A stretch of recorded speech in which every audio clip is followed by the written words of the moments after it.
सुनो न में आपका स्वागत है। हमारी आज की पहली कहानी है ऊंट का शिकार।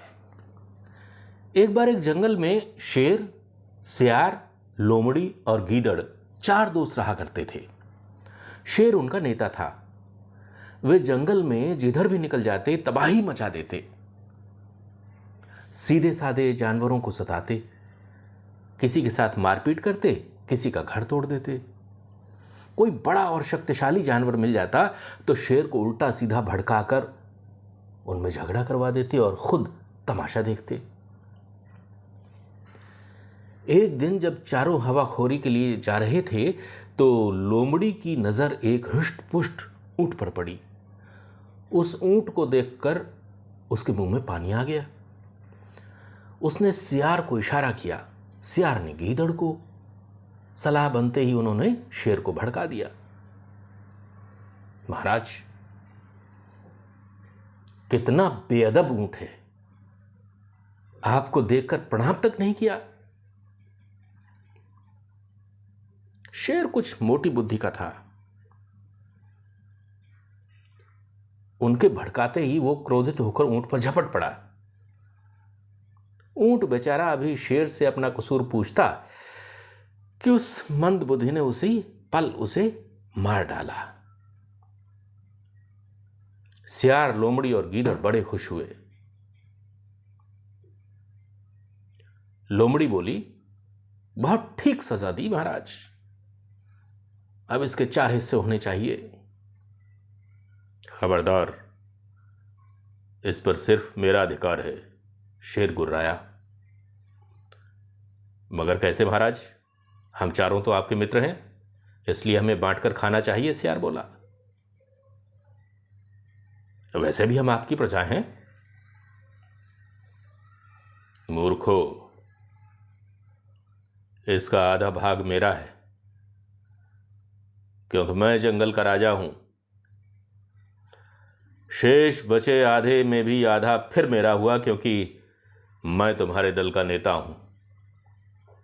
अब शेष बचे आधे में से फिर आधा मेरा है, क्योंकि बस महाराज, हम समझ गए कि ऊंट पर आपका ही अधिकार है।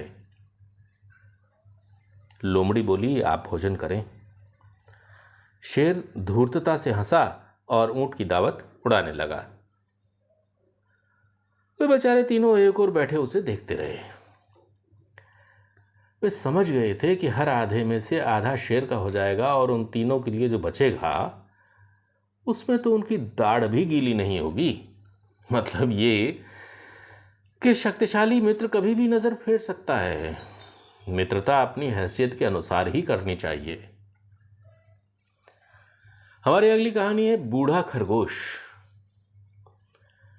एक बार बहुत बड़ी संख्या में खरगोश एक जगह पे जमा हुए और उन्होंने अपने कष्टपूर्ण जीवन के विषय में विचार विमर्श किया। इस संसार के जितने भी जीव हैं, एक ने कहा, हम खरगोश उन सभी से अधिक कोमल हैं। हमें अन्य सभी जानवरों तथा खूंखार पशु पक्षियों से हमेशा खतरा बना रहता है। हम सभी से भयभीत रहते हैं। हमसे कोई भयभीत नहीं होता, यहां तक कि मनुष्य भी हमारा मांस खाते हैं। तभी एक दूसरे खरगोश ने कहा, हाथी तो हमारा मांस नहीं खाते, लेकिन हम में से कई भाई अनगिनत बार इन हाथियों के पैरों तले कुचले गए हैं। तीसरे खरगोश ने कहा, यह संसार हम जैसे दुर्बलों और लाचारों के लिए है ही नहीं। यहां तो बस वही जीवित रह सकता है जो शक्तिशाली हो। मुझे लगता है हमारी समस्या का कोई हल है ही नहीं। तब एक वृद्ध सा दिखने वाला मगर अनुभवी खरगोश उठ खड़ा हुआ और कहने लगा, सुनो दोस्तों, हमारी समस्या का एक हल है और ये हमारे सारे कष्टों को भी दूर कर देगा। हल ये है कि हम सभी सामूहिक रूप से नदी में कूदकर आत्महत्या कर लें। मौत हमारे सारे कष्टों को दूर कर देगी। ये सुझाव सभी खरगोशों को बड़ा पसंद आया।